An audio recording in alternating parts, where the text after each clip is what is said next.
สวัสดีครับขอต้อนรับเข้าสู่รายการ Sound Say Yes นะฮะรายการเดียวในประเทศไทยนะครับที่ท้าให้กรรมการเนี่ยปิดตาฟังแน่นอนนะฮะว่าผู้ชนะของเราวันนี้เนี่ยคัดมานะครับเหลือเพียงแค่17 ท่านเท่านั้นครับผู้ชนะเนี่ยจะผ่านการโหวต100 ท่านจากสตูดิโอนะฮะและจะรับเงินรางวัลกว่า 100,000 บาทครับคุณแป้งใช่แล้วค่ะเราเข้ามาสู่รอบที่ 2 ของงานแข่งของ Sound Say Yes แล้วซึ่งบอกว่าสนามนี้ถึงแม้จะเป็นสนามน้องใหม่แต่บอกเลยตอนนี้กลายเป็นสนามที่มาแรงแซงทางโค้งแล้วก็เป็นสนามที่หินมากในขณะนี้ที่สำคัญค่ะเราก็ยังคงอยู่กับรถคันนี้ค่ะซึ่งเป็น Kenwood One Band นั่นเองติดตั้งค่ะทั้งระบบเลยกับรุ่นของ Exlon Series รุ่นนี้ค่ะเขาเป็นรุ่นที่มีจำหน่ายเฉพาะในสหรัฐอเมริกาเท่านั้นค่ะแต่เมื่องาน Motor Expo ปี 2017 ที่ผ่านมาเขาเพิ่งเปิดตัวเป็นครั้งแรกในเอเชียค่ะกับตัวแทนจำหน่ายที่ประเทศไทยมีในประเทศไทยแล้วค่ะคุณสมบัติคุณภาพเนี่ยจากสหรัฐอเมริกาใช้แบบไหน Exlon Series ในประเทศไทยแบบนั้นเป๊ะเลยแล้วก็มีครบทุกลายโปรดักต์ด้วยพี่บีมสุดยอดเขามีทั้งแอมป์มีทั้งลำโพงมีทั้งซับมูฟเฟอร์โดยเฉพาะตัวซับมูฟเฟอร์เนี่ยเป็นซับบางที่แบบรถขนาดเล็กอะรถแบบแคบๆรถแคบพี่บีมใช้ได้เลยไม่ต้องขยับเบาะน้ำหนักเบาไหมเบามากรถแข่งรถซิ่งเนี่ยต้องใช้เลยถ้าอยากสัมผัสเสียงความเป็นพรีเมียมของรุ่น Exlon Series จาก Kenwood สามารถติดต่อได้ที่ตัวแทนจำหน่ายทั่วประเทศค่ะส่งมาหาผมก็ได้นะครับ anyway วันนี้ดีกว่าแป้งครับ17 คันวันนี้จะคัดเหลือ4 คันเท่านั้นโหดมากใจร้ายดีหัวใจนะใช่แล้ววันนี้เนี่ยนอกจากคะแนนที่อย่างที่บอกนะครับว่ามีทั้งหมด80 คะแนนมีจากพี่หน่องซาวโมบิลอีก20 คะแนนเอ็กซ์ตร้าเข้าไปเป็น100 คะแนนครับโอ้โห100 คะแนนนักแข่งของเราจะคว้าไปได้คนละกี่คะแนนและแน่นอนใครมากที่สุด4 อันดับค่ะก็จะเข้าสู่รอบไฟนอลของ Sound Say Yes ลองไปดูเลยไหมไปชมกันเลยดีกว่าครับ Sound Say Yes ค่ะ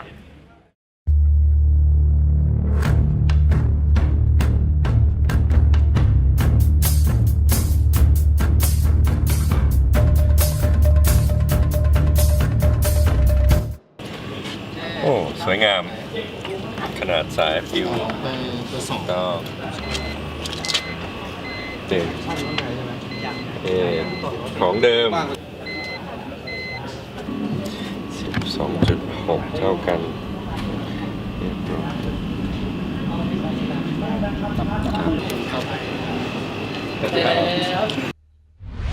เป็นยังไงบ้างครับกับรอบแรกแล้วก็รอบนี้ฮะก็ยังตื่นเต้นเหมือนเดิมครับลุ้นตลอดเลยครับลุ้นสุดๆรถคันนี้ใช้อัลพายค่ะถ้าเรียบร้อยแล้วนะครับตอนนี้ต้องขอเชิญพี่หน่องซาวโมบิลเชิญให้คะแนนเรื่องการติดตั้งเลยครับนักแข่งไม่มีสิทธิ์เดินไปอยู่กับพี่หน่องนะคะจะต้องยืนลุ้นอยู่ตรงนี้เท่านั้นค่ะเหตุผลที่ต้องเป็นพี่หน่องจากซาวโมบิลเขาก็จะอยู่ในกลุ่มของทำนิตยสารเรื่องรถแต่งมาอยู่แล้วเรียกว่าคร่ำวอดมากับเรื่องครบวงจรเกี่ยวเรื่องยานยนต์ครับถูกต้องค่ะและที่สำคัญค่ะถ้าในเรื่องของความสวยความงามเรื่องของเทสเขาจบศิลปะทางด้านโดยตรงเลยก็ผมอนนท์ตังศรีครับจากร้าน PC Audio Sound ศรีราชาครับก็รถคันนี้จะเป็นคอนเซปต์สไตล์แบบเรียบ VIP นิดๆนะครับคอนเซปต์เสียงก็คือเป็นสไตล์ SQL ดังฟังเพราะนอกรถครับทำให้เต็มที่ครับเพราะว่าเราก็ไม่รู้ว่าอะไรจะเกิดขึ้นบ้างขอให้ทำให้เต็มที่คุณจะมีสิทธิ์รู้คะแนนงานซาวเมื่อการแข่งขันจบ17 คันเราจะมายืนพร้อมกันตรงนี้และประกาศบวกไปพร้อมๆกันคะแนนใส่ที่กล่องเรียบร้อยแล้วครับ Angel Sound ส่งแผ่นค่ะเปิดซาวได้ค่ะ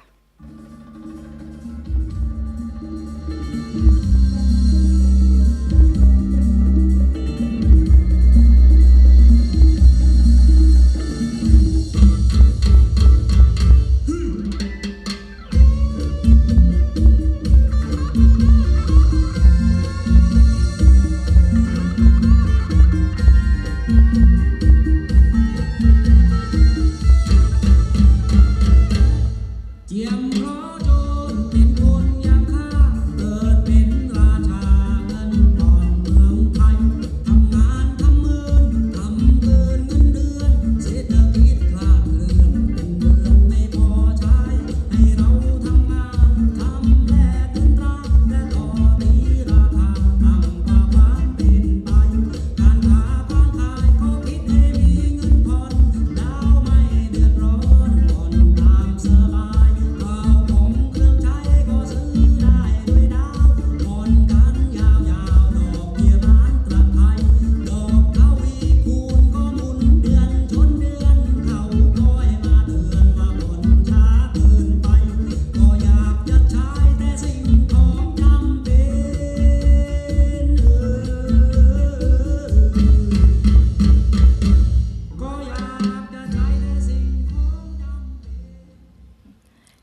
ต้องให้คะแนนแล้วนะคะ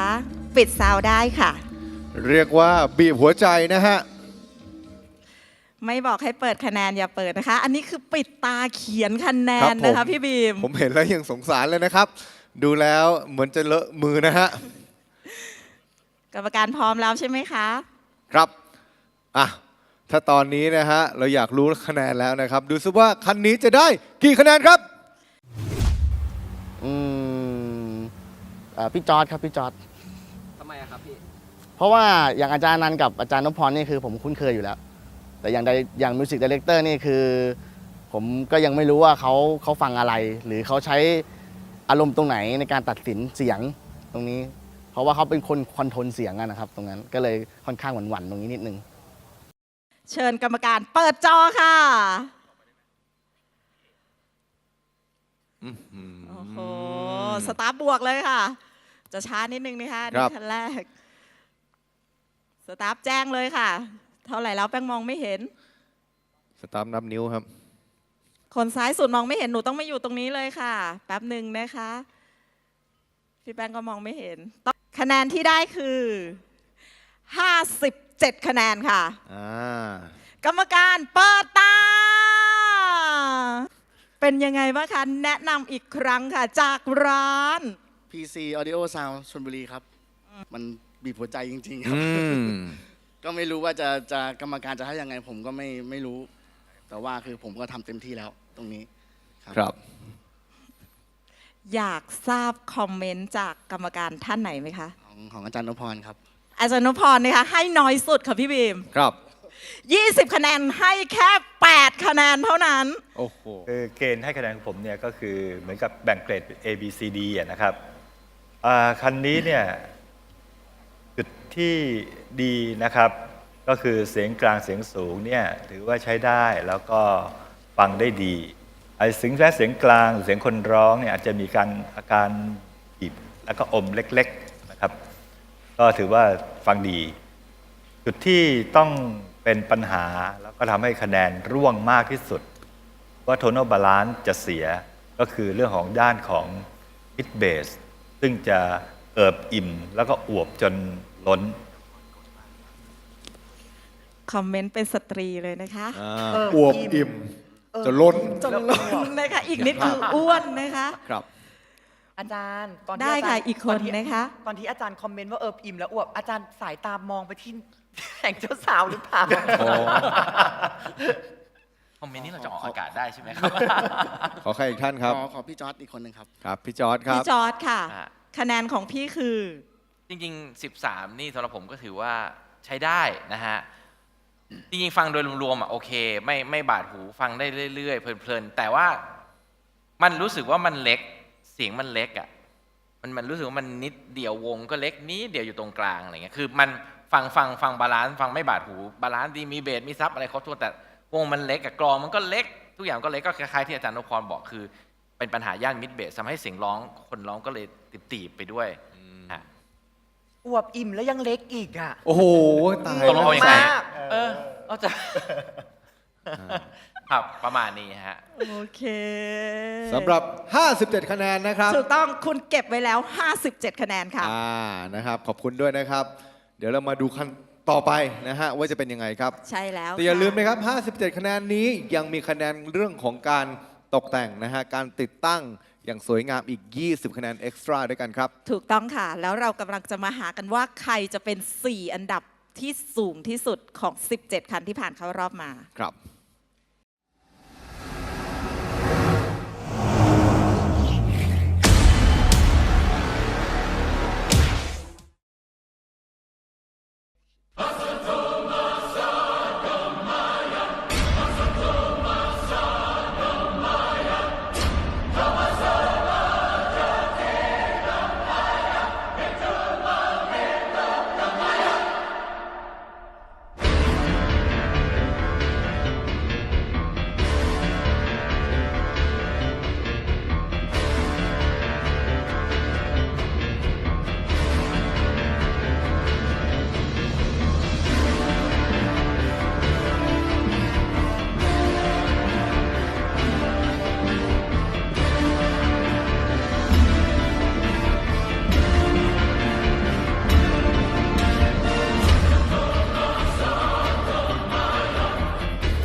ตื่นเต้นไหมครับกับการผ่านเข้ารอบมาจากสาวเซเยในรอบคอลิฟายจนมารอบแบทเทิลเนี่ยครับ รอบนี้ตื่นเต้นกว่ารอบที่แล้วเยอะ ตื่นเต้นมีการเตรียมตัวอะไรมาบ้างครับผม ก็ปรับแต่งปรับจูนเพิ่มระดับความมัน อ๋อ ความน่าสนใจ เช็คฟิลก่อน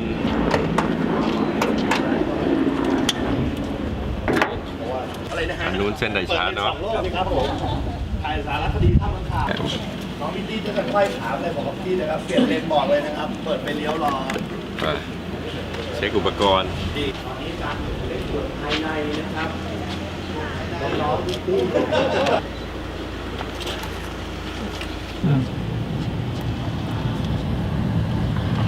นะครับเห็นไหม 12.83 เรื่องของการตกแต่งนี่หรือว่าการติดตั้งนี่มันมีอะไรบ้างครับคุณแป้งครับ ค่ะคะแนนติดจะมีทั้งหมด 4 คะแนนนะคะ ครับ มีทั้งหมด 20 คะแนนแต่ 4 หัวข้อค่ะ ถูกแบ่งออกเป็นหัวข้อละ 5 คะแนน หัวข้อแรกค่ะจะต้องในเรื่องของความแข็งแรงก่อนเลยใช้งานได้จริงนะคะ ครับ หัวข้อที่ 2 ค่ะ ความเรียบร้อยค่ะ หัวข้อที่ 3 ความสวยงาม ครับ และหัวข้อทีสี่ 4 ความคิดสร้างสรรค์ค่ะ โอ้โหแต่ละคันที่ตกแต่งมาเนี่ยเจ้าของจะรู้คนเดียวครับว่าเปิดยังไง จริงค่ะ เข้าใจไหมครับ จง ถ้าคุณไม่ค้ำไว้อาจจะลงหัวพี่หน่องซามม นักแข่งก็พยายามชะโงกให้ตัวสูงกว่าพี่หน้องนะ ก่อนแล้ว 80 คะแนนค่ะ เสร็จแล้ว โอ้โหยิ้มแบบมุมปากประมาณว่า ฮึอารมณ์นั้นครับ หน้าหวานๆแต่สายตาดุดันมากนะคะ ใส่ซองนะครับ เราจะทำใส่กล่อง งั้นระหว่างนี้สกอร์คิปเปอร์เข้าไปอยู่ในกล่องเรียบร้อยแล้ว ครับ นะคะแองเจิลซาวให้แผ่นค่ะ นาฬิกาอย่าเพิ่งจับนะคะ จับตอนที่เขาเข้าไปที่รถแล้วเท่านั้นนะคะ นะครับ และตอนนี้เรามาดูกันนะครับว่ากรรมการจะให้คันนี้กี่คะแนนครับ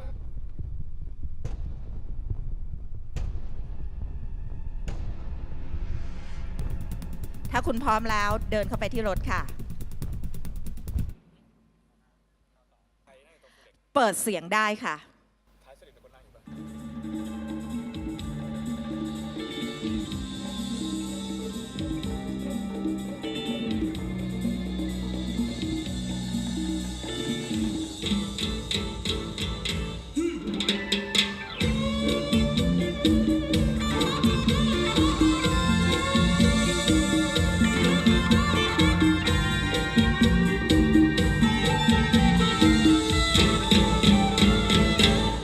เจียมเพราะโจรเป็นคนอย่างข้าเกิดเป็นราชาเงินทองเมืองไทยทำงานทำเงินทำเกินเงินเดือนเศรษฐกิจคลาดเคลื่อนเป็นเดือนไม่พอใช้ให้เราทำงานทำแลกเป็นตราและต่อตีราคาต่ำกว่าความเป็นไปการค้าการขายก็คิดให้มีเงินผ่อนดาวไม่เดือดร้อนผ่อนตามสบายข้าวของเครื่องใช้ก็ซื้อได้ด้วยดาวผ่อนกันยาวๆดอกเบี้ยล้านตราไทยดอกเท่าอีกคูณก็หมุนเดือนชนเดือนเขาคอยมาเตือนว่าผ่อนช้าเกินไปก็อยากจะใช้แต่สิ่งของจำเป็นก็อยากจะใช้แต่สิ่งของ เอาละครับ ตอนนี้ให้กรรมการของเราเขียนคะแนนใส่จอนะครับ ถูกต้องค่ะ เขียนคะแนนใส่จอเคนวูดค่ะ โดยที่มองไม่เห็น มองไม่เห็นค่ะ เขียนคนข้างๆก็ได้นะครับ ไม่ อะไร ได้ ครับอ๋อ เรานับ ไม่ได้ คะแนนที่จอเคนวูดเท่านั้น ค นะ รับ คะ ผม มาคุณแป้งครับ มาค่ะ ถ้ากรรมการนะคะให้คะแนนเรียบร้อยแล้วก็ เปิดจอค่ะ จุดเด่นของรถคันนี้คือเสียงให้เสียงที่หวานนุ่มลึกตอบโจทย์กับทุกเพลง ทุกแนวเพลง ไม่ว่าจะเป็นเพลงแนวโชว์แนวแดนซ์ลูกทุ่งสตริง คือลูกค้าที่ได้ฟังค่อนข้างชอบใจนะครับ ประทับใจครับผม เข้าใจว่าสนามมันเขี้ยวขึ้นมันมีความเล้าใจขึ้นก็เลยทำการปรับจูนให้ออกสไตล์ เน้นความสนุกความบันเทิงถ้าบอกถึงเรื่องกรรมการกลัวทุกท่านครับ เพราะว่ากรรมการแต่ละท่านทำงานเต็มเปี่ยมสุดยอดจากรอบที่แล้วจากที่ดูคือรายละเอียดเล็กๆน้อยๆคณะกรรมการท่านจะ จะวิเคราะห์ตรวจจับได้หมด แล้วก็คอมเมนต์ได้ตรงจุด ฉะนั้นผมให้ทุกท่านมีความสำคัญเท่าๆกันครับ เปิดจอค่ะ อือหือ นะ โอ คะ เค รวมมารวมมารวมมา รวมแล้วนะครับ รวมมาค่ะ หยิบลูกคิดมาด้วยนะครับวันหลัง 56 คะแนนค่ะ กรรมการเปิดอะไรเดียวเปิดแว่น เปิดแว่น ครับผม ค่ะ56 คะแนนแนะนำตัวหน่อยค่ะ เปิ จา ด ก แบบมี ร้าน สไตล์มากเลยนะฮะคุณเดียริสครับ ผมวิโรธครับจากรัฐเคซิเทคลำลูกกาปทุมธานีครับผม พอใจกับ 56 คะแนนของคุณไหมคะ อยากจะเปิดใหม่เลยครับ มันเกิดอะไรขึ้นทำไม ทำไม ถึง ครับ อยากจะเปิดใหม่ คือ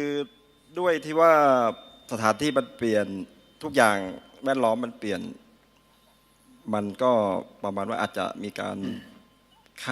าดเคลื่อนประเมินสถานการณ์คาดเคลื่อนอะไรประมาณนั้นครับ อันดับแรกเลยคือรู้สึกว่าเปิดเบามากครับ เหมือนแบบพอขึ้นเพลงมาอยากจะเอามือไปช่วยบิดขึ้นมาโอเค เปิดเบามากอันนั้นก็เป็นปัจจัยหนึ่งแต่พอพยายามฟังไปเรื่อยๆรู้สึกว่าแต่จริงๆเสียงแหลมอ่ะมันมาถึงผมอ่ะพอดีนะ ก็เลยเดาว่าถ้าเกิดเปิดพอดี มันก็อาจจะแหลมไปหรือเปล่าอะไรอย่างเงี้ยผมก็เลยรู้สึกแล้วก็มันรู้สึกมันโมโนมากเลยคือมันวงมันอยู่ตรงกลางเลยคือไม่มีแทบจะไม่มีซ้ายขวาเลยก็เลยให้เท่านี้ฮะครับผม เปิดมาครั้งแรกผมนึกว่าไม่ได้เปิดซับด้วยซ้ำเพราะว่าไม่ได้ยินเสียงความถี่ต่ำเลยครับนี่คือเสียเยอะตรงนี้เลยมันกลายเป็นว่าเพลงแนวนี้เราต้องฟังที่จังหวะเบสซึ่งมีน้ำหนักทุกเพลงของน้าแอดแต่ว่ามันไม่มีซับออกมาเลยแล้วก็เสียงน้าแอดก็ยังไม่เปิดเท่าที่ควรครับ โอเคค่ะ ของหลักๆเนี่ย เรียบร้อยนะคะ โอเค มา ทั้งหมดกี่คะแนนครับ 56 คะแนนค่ะ เอาใจช่วยนะครับนะฮะวันนี้คุณเดียริสยังไม่ได้คุยกับใครเลย ไม่มีใครคุยด้วยวันนี้ผมยาว วันนี้ผมยาวไม่มีใครคุยด้วย งงชื่ออะไร คือจะยาวแข่งกับแองเจิลซาวไง อันนี้เขาเรียกว่าฟูครับ อ๋อนี่ฟู ไม่เหมือนกันครับ คล้ายๆปลอมไหมคะอันนี้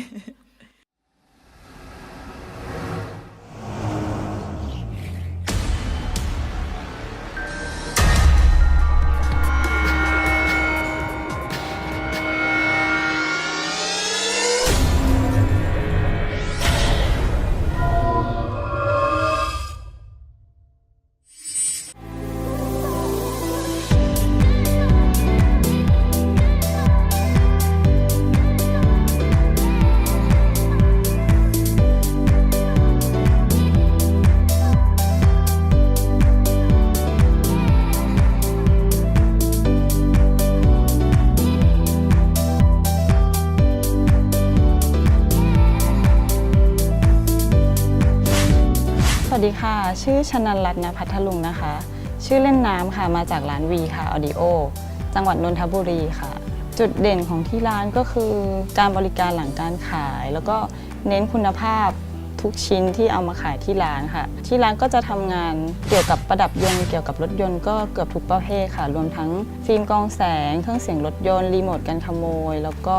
มีการรับสร้างงานซาวด์คอนเซปต์ให้กับลูกค้า แล้วก็รับตีตู้สูตรค่ะ ที่ร้านก็จะถนัดงานประมาณนี้เหมือนกันที่มั่นใจเลือกแบรนด์ MTX มาขายที่ร้านนะคะ ก็เป็นเพราะว่าคุณภาพของสินค้า แล้วก็การตอบรับของลูกค้าหลังจากที่ติดตั้งไปก็ได้รับการตอบรับอย่างดีค่ะเป็นที่พอใจของลูกค้าที่ขายดีที่สุดของทางร้านก็จะเป็นลำโพง T6S652 ค่ะเป็นลำโพงแยกชิ้นกลวยแคปบ้าค่ะหน้ากลวยลำโพงผลิตจากคาร์บอนไฟเบอร์ถักค่ะทำให้ทิศทางของเสียงเนี่ยจะแม่นยำทั้งเสียงกลางเสียงเบสแล้วก็ฟังได้กับดนตรีทุกประเภททั้งดนตรีป๊อปแจ๊สแล้วก็ดนตรีร็อกค่ะ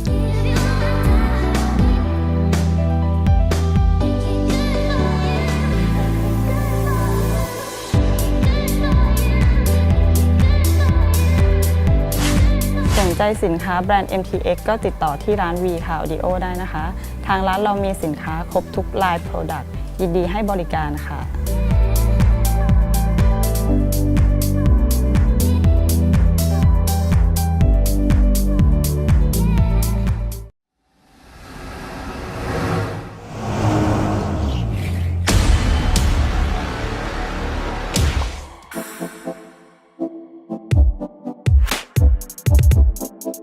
แล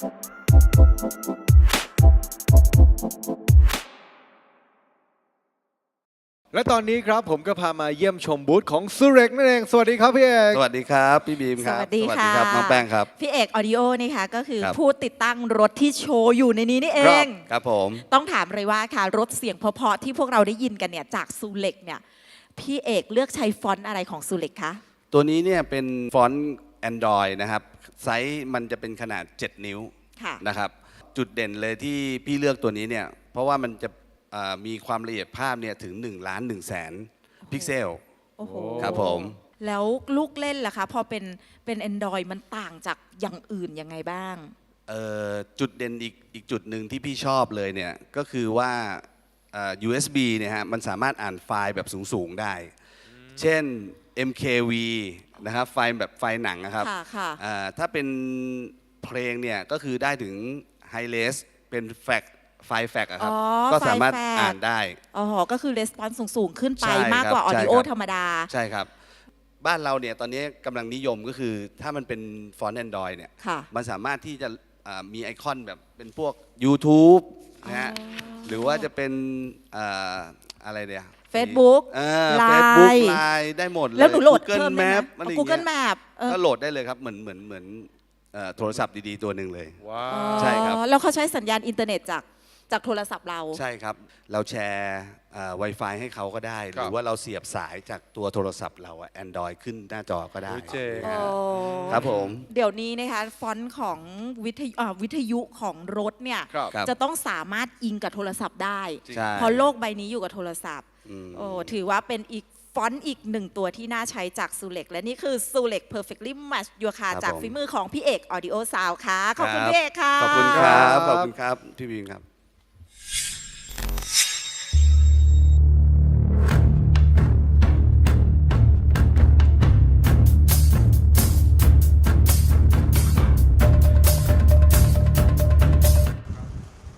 คันนี้ถือว่าเป็นรถกระบะอายุกว่า 30 ปีที่สวยงามมากนะครับสำหรับ Strada คันนี้นะฮะ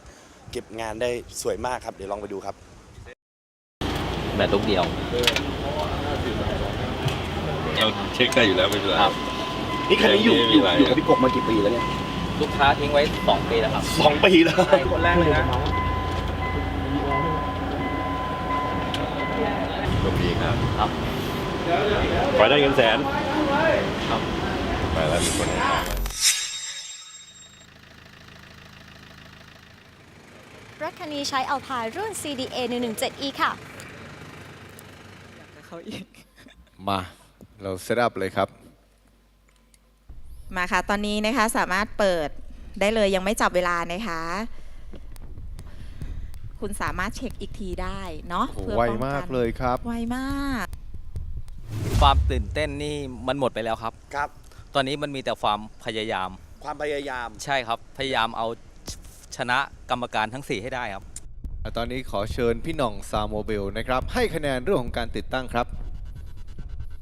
ในขณะที่พี่หน้องให้คะแนนนะคะ ก็อาจจะต้องมีการเรื่องของความแข็งแรงก็จะเอามือไปโดนประตูคุณบ้าง เมื่อพี่หน่องให้คะแนนเสร็จแล้ว ในระหว่างที่พี่หน่องกำลังเอาคะแนนมาใส่ในกล่องป้าแป้งอนุญาตให้คุณไปเช็คว่ามันยังคงแข็งแรงเหมือนเดิมที่คุณเซตไว้อยู่หรือเปล่านะคะ ครับ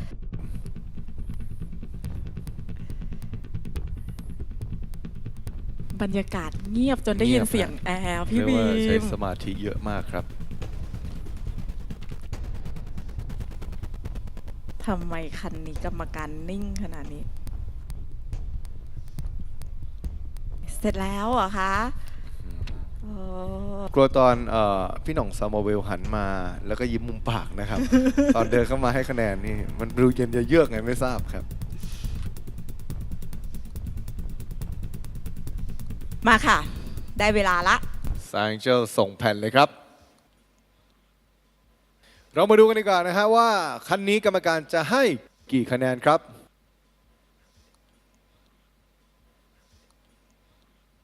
ถ้าคุณพร้อมแล้วไปที่รถค่ะ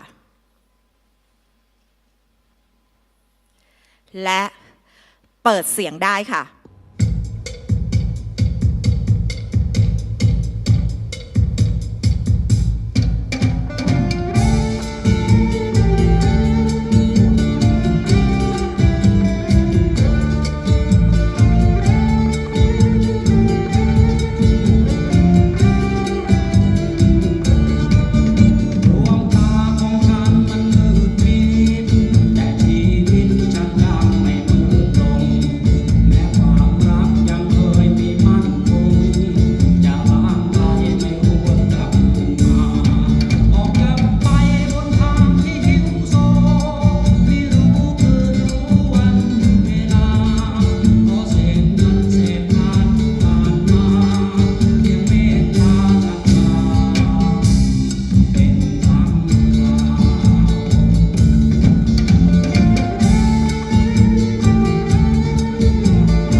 ความที่ว่าเขาเป็นโปรดิวเซอร์ความมืออาชีพเขาค่อนข้างสูง แล้วเรื่องระบบเรื่องเสียงอะไรเนี้ยผมว่าพี่จอร์จนี่น่ากลัวที่สุดครับพี่จอร์จวันนี้ผมพร้อมมากแล้วครับ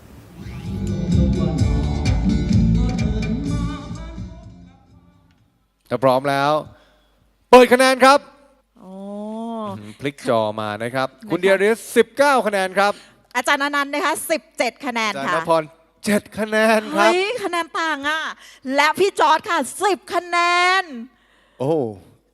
งงเลยนะ แต ฮะ กต่างนะคะเพ มา ราะฉะ ข นั้ อน อนุญาตครับ มาจากร้านจูนใบกบออดิโอฟิล์มบางแสนชลบุรีครับ รู้สึกยังไงกับผลงานตัวเองวันนี้ 53 คะแนนคะ ก็ผ่านเข้ามารอบนี้ได้ก็ถือว่ามันประสบความสำเร็จแล้ว ไม่มีอะไรมากกว่านี้ ครับ แค่มายืนอยู่ตรงนี้ก็ชีวิตนี้ในการทำร้านเครื่องเสียง ผมว่ามันที่สุดแล้วครับ โอ้โห มีดราม่าเล็กๆนะครับ ขอบคุณผู้จัดที่มีรายการดีๆ อย่างนี้ เพื่อจะให้พวกผมตามล่าฝัน โอ้โห ขอบคุณมากเลย ขอบ ฮะ คุณ อย่าเพิ่งร้องไห้นะฮะ คุณอย่ามาเซนซิทีฟครับ ถามก่อน เป็นพิธีกรอยู่ตอนนี้เป็นพิธีกรอยู่นะคะดึงตัวเองกลับมานิดนึง อยากฟังคอมเมนต์จากใครคะว่าแต่ละคนทำไมถึงแตกต่างกันขนาดนี้ ครับ ท่านใดก็ได้ครับ หนูขออาจารย์นพพรก่อนค่ะ คุณเป็นเลขหลักหน่วยคนเดียวเลย 7 คะแนนค่ะ หายไปไหน 13 คะแนน ต้องบอกว่าก็ฟังสนุกนะครับ แต่ว่าเสียงมันเพี้ยน ทั้งเสียงคุณแอดก็เพี้ยน เสียงกีตาร์ก็เพี้ยน เสียงกระเดื่องก็เพี้ยนครับ คือมันเป็นเสียงเครื่องดนตรีมันเพี้ยนครับ ค่ะ พี่เดียลิสคะ เพี้ยนในที่นี้หมายถึงว่าเสียงกลองกลายเป็นเสียงฉาบอย่างเงี้ยเหรอคะอ๋อไม่ใช่เหรออ๋อไม่ใช่เดริสโอเคทุกอย่างเลย แต่ที่หักไป1 คะแนนคือรู้สึกว่ามันมีความดนตรีมันยังไม่ใสเดียวเองแค่นิดเดียวแค่นั้นเองที่เหลือโอเคค่ะ เต็ม 20 ให้ 19 อ่ะ สุดยอดแล้ว เต็มที่ฟ้า นางฟ้า คือสมมติว่าถ้าคนนี้ให้น้อยนี่คะแนนนี่คีย์ไม่ถูกเลยนะ ครับผม มามีใครอยากฟังเป็นพิเศษไหมคะคนไหน ก็ผมว่าแค่นี้ก็เพียงพอแล้ว ครับผ โอ้ ม โห และนี่คือ 53 คะแนนค่ะ ยินดีด้วยครับ ขอบคุณค่ะ มาลุ้นกันนะครับ ยังนี่ไม่ใช่จุดจบอะไรทั้งนั้นนี่แค่จุดเริ่มต้นเท่านั้นค่ะ เพราะว่าคะแนนเราจะมาวัดกันเนี่ยมันอยู่ในกล่องนี้ด้วย ถูกต้องฮะ นี่คือเป็นคะแนนพลิกชะตา ใช่แล้ว แต่ว่าเมื่อกี้เสียงสั่นเครือนี่ทัชชี่นะครับ ทัชชี่ รู้ นะ สึ ค ก รับ ได้ มีดราม่าเบา ถูกต้อง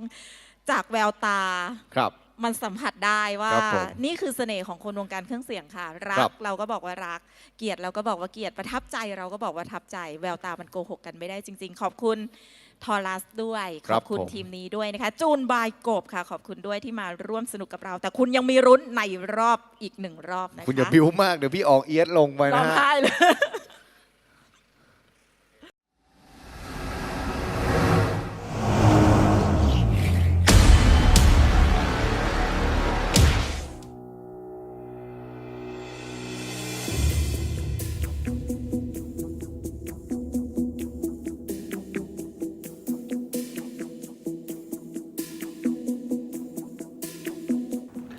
ครับครั้งนี้นะครับเราจะมาแนะนำลำโพงในรุ่นคลาสสิกนะครับของ Scan Speak ก่อนอื่นนะครับขอแนะนำนิดหนึ่งนะครับในรุ่นของคลาสสิกเนี่ยนะครับเป็นรุ่นแรกๆของ Scan Speak นะครับที่มีมากว่า 30 ปี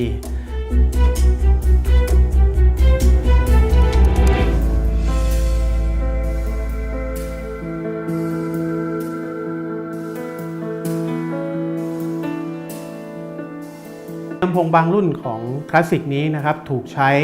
อยู่ในลำโพงชั้นนำทั่วโลกนะครับยกตัวอย่างเช่น ProAct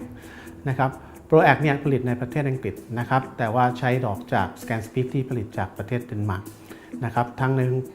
ตัว Woofer แล้วก็ทวิตเตอร์จบจนถึงปัจจุบันนะครับ ProAct เองก็ยังใช้รุ่นคลาสสิกนะครับในการผลิตนะครับแล้วก็ขายสู่ท้องตลาดครับแล้วก็นับจากนี้ครับเรามาดูกันครับว่าในรุ่นคลาสสิกนั้นมีโมเดลอะไรบ้างครับที่เป็นที่น่าสนใจเชิญครับ ค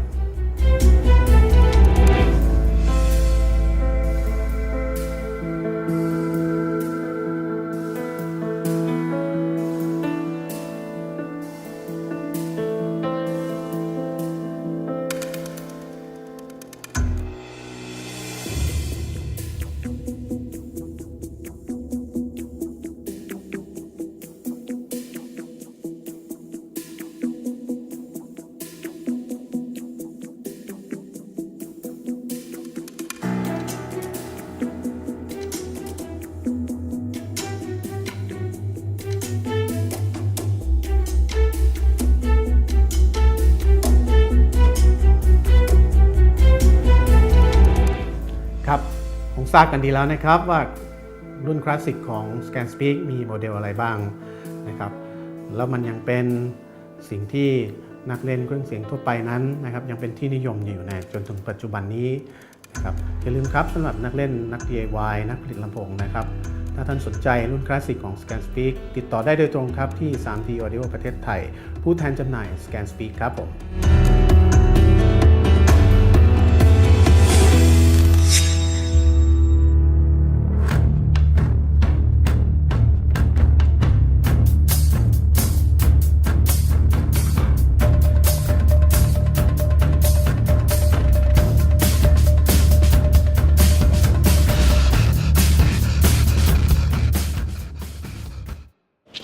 ปีอีกแล้วเหมือนเดิมจำได้คันนี้มันจะมีบัตรตาโอเค12.19 ครับ ดับเครื่องสตาร์ทครับ ดับเครื่องแข่งใช่ไหมครับดับเครื่องแข่งก็โอเคไม่เกิน มั่นใจไหมในรอบนี้ ก็เต็มร้อยครับมาเต็มร้อยเต็มที่ได้เท่าไหนก็ตามนั้นครับ อยากให้ 4 ที่ใน 4 คันเนี่ยได้มีรถจากภาคอีสานสักคันนะ เป็นตัวแทนของพี่น้องชาวภาคอีสานนะครับนะผมเป็นกำลังใจให้นะครับ ขอบคุณครับสบายดีครับทั้งอีสานนะครับขอกำลังใจให้ชิงคองเอฟซีนะครับครับผมขอบคุณครับสู้ๆนะครับ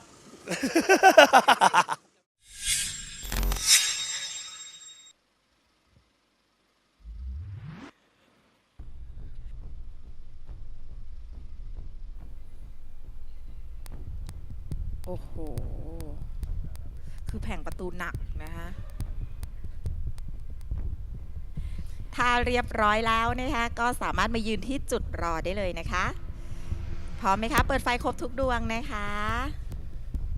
ตอนนี้นะครับเชิญพี่หน่องซาวโมบิลเข้าไปให้คะแนนการติดตั้งได้เลยครับ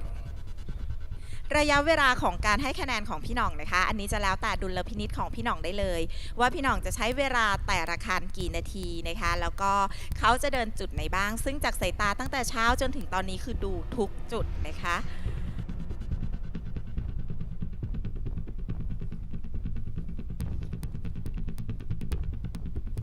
ลุ้นแทนนักแข่งจังเลยอะ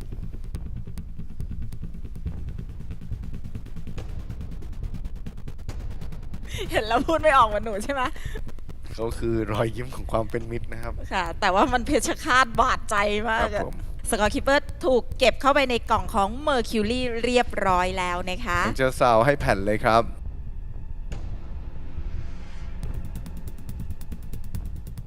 ก็คือไม่ได้หวังอะไรมากแต่ว่าตอนนี้หลุดเข้ามาถึงรอบ2แล้วก็ถือว่าเป็นผลที่น่าพอใจครับก็แค่ปรับนิดๆหน่อยๆแล้วก็มาร่วมเลยครับมาร่วมแข่งขันเลยก็จำลองเวทีคอนเสิร์ตย่อมๆครับจำลองเวทีคอนเสิร์ตย่อมๆอยู่ในรถเลยครับทีเด็ดก็คือแผงประตูหลังนะครับทีเด็ดของเขาเรามาดูกันนะครับว่าคันนี้กรรมการของเราจะให้กี่คะแนนถ้าคุณพร้อมแล้วเดินไปที่รถค่ะและเปิดเสียงได้ค่ะ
โหปิดเพลงได้เลยค่ะ แล้วเรามาดูคะแนนกันนะคะ กรรมการของเราเขียนคะแนนลงไปที่จอเคนบูดนะครับ ถ้าพร้อมแล้วกรรมการของเราเปิดจอครับ เรามาดูคะแนนกัน คุณเดียริสให้ 20 คะแนนครับ อาจารย์อนันต์ให้ 17 คะแนน อาจารย์นพพรให้ 13 คะแนน แล้วก็พี่จอร์ดของเราเท่าไหร่ 15 เฮ้ย คะแนนรวมของคุณคือ 65 คะแนน โอ้โห มาเรามาดูกันดีกว่านะฮะ กรรมการของเราเปิดตาได้เลยครับ โห โอ้โห คะแนนสูง คุณไปถูกจริตอะไรพี่จอร์ดแนะนำตัวหน่อยค่ะ ครับ สวัสดีครับ ผมชันนรงค์ ผมสีแก้วครับจากร้านตั้มซาวครับ จังหวัดขอนแก่นครับ จำได้ว่าคราวที่แล้ว ก็จำหน้าเขาได้ว่าชื่นชอบผลงานของเขาฮะ ขอบคุณครับ คันนี้เนี่ย ถ้าปรับปรุงเสียงแหลมอีกนิดเดียวอ่ะ ผมให้เกือบเต็มเลยนะ คือชื่นชอบมากคือแบบว่าด้วยสิ่งที่คุณทำมาเบสออกมาชัดเจนเสียงร้องลอยออกมาเนี่ย แล้วก็จริงๆมีอันนึงที่ผมอยากจะพูดถึงคือจริงๆเพลงคาราบาวเนี่ยต้องพูดถึงว่าเป็นกลยุทธ์ที่น่าสนใจมากในการเลือกเพลงคาราบาวมาใช้ในการแข่งขัน เพราะเป็นยุคที่การอัดเสียงแบบดั้งเดิมคือที่ในห้องอัดมีเทปเนี่ยรุ่งเรืองที่สุดใช่ไหมครับเพราะนั้นน้ำหนักเสียงจะชัดเจนแต่ว่าเนื่องจากมันยังไม่ได้ยุคในปัจจุบันที่สุดเพราะนั้นมันจะมีข้อบกพร่องบางอย่างซึ่งในยุคก่อนทำไม่ได้ ซึ่งมันจะถูกฟ้องได้ละเอียดมากพูดง่ายๆคืออย่างที่ผมบอกมันจะมีบางจุดที่หน้าแอดจะเสียงร้องแหลมเป็นพิเศษนิดนึงซึ่งถ้าเป็นเทคโนโลยีสมัยใหม่มันจะถูกแก้ในช่วงขั้นตอนมาสเตอร์ลิง 24K อะไรไปแล้วซึ่งไอ้พวกนี้ที่มันยังอยู่เนี่ยมันก็เลยจะฟ้องทุกระบบเลยซึ่งของคุณเนี่ยก็แอบฟ้องนิดนึงว่ามันแหลมไปนิดนึงแต่ก็แบบเป็นเซี่ยวที่แบบผมหักคะแนนไปแค่ 2-3 คะแนนงั้นผมก็แบบอาจจะให้คุณ9ไปแล้วก็ได้โอ้โห แต่ว่าก็ยอมรับว่ามันอาจจะเป็นที่สุดแล้วว่ามันทำได้เท่านี้เพราะว่าในเทคโนโลยีการทำเครื่องเสียงรถยนต์นะครับชื่นชมฮะชื่นชม ครับผมขอบคุณครับ มีท่านใดที่อยากจะทราบอีกไหมฮะ ก็ชื่นชมได้แค่เนี้ย อาจารย์อนันต์แล้วกันครับขอเป็นอาจารย์อนันต์ครับ ก็ 17 เริ่มจากเสียงเบสก่อนคันนี้เสียงเบสทำได้ดีอาจจะขาดเรื่องของความกระชับนั่นเองนะครับผมพับเบาเสียงเบสอีกนิดนึงแล้วมีข้อแนะนำคือถ้าจะให้กระชับกว่านี้ก็คือตัดคอร์ดให้ชันขึ้น ถ้าคุณเคยตัด 12 เพิ่มเป็น24 คุณจะได้รูปเบสที่กระชับมากกว่านี้เราจะน่าฟังยิ่งขึ้นนะครับเสียงกลางดีเสียงหน้าแอดโอเคปลายแหลมฉิงฉาบตำแหน่งถูกต้องแต่คราวนี้ความกว้างของเวทีความจริงความกว้างจะไม่มีผลต่อคะแนนนะแต่ว่าแปลกว่ารถคันนี้เสียงฉิงอยู่ซ้ายเสียงฉาบอยู่ค่อนมาทางกลางรถแทนที่จะอยู่ขวาสุดพี่ทีมถึงกับมือตกไปเลยครับคือมันมาแต่ว่ามันแทนที่มันจะอยู่ได้ยินเสียงฉาบออกขวาไปแล้วมันค่อนมาอยู่กลางๆรถซึ่งโพสิชันมันควรจะต้องกว้างกว่านี้หัวอาจารย์อนันต์ทำด้วยอะไรอ่ะเขาอาจจะตีแรงไปก็ได้แล้วมันก็เลยกระเด็นมาอยู่ตรงกลางหรือเปล่า หนูอยากรู้หนึ่งคนค่ะ ทุกคนชมหมดเลยอ่ะ13 คะแนนจากอาจารย์นพพรทำไมน้อยที่สุดคะน้อยที่สุดเหรอก็คือข้อบกพร่องในเรื่องของเสียงเบสกับเสียงแหลมครับตรงนี้ให้ความสมบูรณ์เนี่ยอาจหายไปครับรายละเอียดของเสียงเนี่ยจริงแผ่นนี้อย่างที่บอกนะฮะอาจจะเป็นยุคอนาล็อกส่วนนั้นนะครับตอนที่ทำมาสเตอร์เนี่ยแต่มันก็จะมีดีเทลของเสียงซึ่งบ่งบอกลักษณะของชิ้นดนตรีแต่ละชิ้นเนี่ยโดนกลบไปด้วยความแรงของปลายแหลมแล้วก็เสียงเบสที่มันออกมาอิ่มไปหน่อยครับ โอ้โห ไม่ต้องถามว่าทำไม 20 ใช่พี่จอร์จไม่เคยให้ใครเยอะขนาดนี้ถ้าพี่จอร์จให้ 15 แล้วนี่จะเหลือหรอคะขอบคุณครับ และคุณคือ 65 คะแนนเก็บไว้ก่อนเลยค่ะยินดีด้วยครับก็ถือว่าเกินคาดทะลุเป้าเกินคาดครับก็พอใจครับพอใจอย่างน้อยๆขอให้เป็นส่วนหนึ่งในงานแข่งซาวเซียสซีซั่น 1เดี๋ยวจะคุยกับเขาได้ไง และนี่คือ 4 คันจาก 17 คันที่ผ่านเข้าสู่รอบของเซมิไฟแนลต้องบอกก่อนเลยว่ามันไม่ง่ายเลยที่จะได้คะแนนแต่ละคะแนนจากกรรมการของเราแต่คะแนนนี้มันยังไม่ใช่คำตอบว่าเขาจะเป็น 4 คันสุดท้ายหรือเปล่าเพราะว่าเขายังมีอีก 20 คะแนนที่ถูกเก็บอยู่ในกล่องของสกอร์คีปปิ้งแล้วเดี๋ยวเรามาลุ้นกันว่าใครจะเป็น 4 คันสุดท้ายที่มีคะแนนสูงที่สุดที่จะก้าวเข้าสู่รอบของไฟแนลโชว์และนี่คือสาวเซเย่ซีซั่น 1 ตอนSQL กับแนวคาราบาว